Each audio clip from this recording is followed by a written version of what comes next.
தாய் தமிழ் உறவுகளுக்கு வணக்கம். விடுதலை சிறுத்தை கட்சியின் மூத்த தலைவர் திமுகவில் இணைகின்றார். விடுதலை சிறுத்தை கட்சியின் மூத்த தலைவர் திமுகவில் இணைகின்றார் என்ற தலைப்பில் இந்த காணொளியை காண்கிறோம். தமிழக வெற்றிக்கழக அமைச்சரவையில் விடுதலை சிறுத்தை கட்சியை சார்ந்த வன்னியரசு இன்றைய தினம் அமைச்சராக பதவியேற்க உள்ளார் என கூறப்படுகிறது. விடுதலை சிறுத்தை கட்சிக்கு அதிர்ச்சி அளிக்கும் வகையில் இன்று ஒரு சம்பவம் காத்திருக்கின்றது. விடுதலை சிறுத்தை கட்சியின் மூத்த தலைவர் ஒருவர், முன்னாள் சட்டமன்ற உறுப்பினர் ஒருவர் விடுதலை சிறுத்தை கட்சியிலிருந்து வெளியேறி திமுகவில் இணைய உள்ளார். ஆம், அவர் வேறு யாருமல்ல, ஆளூர் சா. நவாஸ். ஆளூர் சா. நவாஸ் கன்னியாகுமரி மாவட்டம் ஆளூர் கிராமத்தில் பிறந்தவர். இஸ்லாமிய சமூகத்தை சார்ந்தவர். தக்கலையில் கல்வி பயின்றார். பின்பு எழும்பூரில் நிரந்தரமாக குடியேறிவிட்டார்.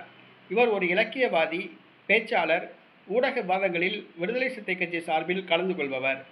விடுதலை சிறுத்தை கட்சியின் மாநில துணை பொதுச் செயலாளராக உள்ளார். 2021ஆம் ஆண்டு நடைபெற்ற தமிழக சட்டசபை தேர்தலில் நாகப்பட்டினம் தொகுதியில் போட்டியிட்டு வெற்றி பெற்றார். இந்த முறை அவருக்கு போட்டியிட வாய்ப்பு மறுக்கப்பட்டது. இதனால் அதிருப்தியில் இருந்தார். அவருக்கு துணை பொதுச் செயலாளர் பதவி வழங்கினார் திருமாவளவன். ஆனால் அவருடைய அதிருப்தி குறையவில்லை. அவர் திமுக ஆதரவாளராகவே இருந்தார். திமுகவுக்கு ஆதரவாகவே ஊடகங்களில் பேசி வந்தார். தற்பொழுது தமிழக வெற்றிக் கழகத்தோடு விடுதலை சிறுத்தை கட்சி கூட்டணியில் உள்ளதால் அதிருப்தியில் உள்ளார்.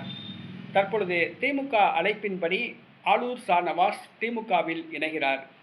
விடுதலை சிறுத்தை கட்சியின் மூத்த தலைவர், துணை பொதுச் செயலாளர், முன்னாள் சட்டமன்ற உறுப்பினர் ஆளூர் சா. நவாஸ் திமுகவில் இணைய உள்ள செய்தி விடுதலை சிறுத்தை கட்சி தொண்டர்களுக்கு அதிர்ச்சியை கொடுத்துள்ளது.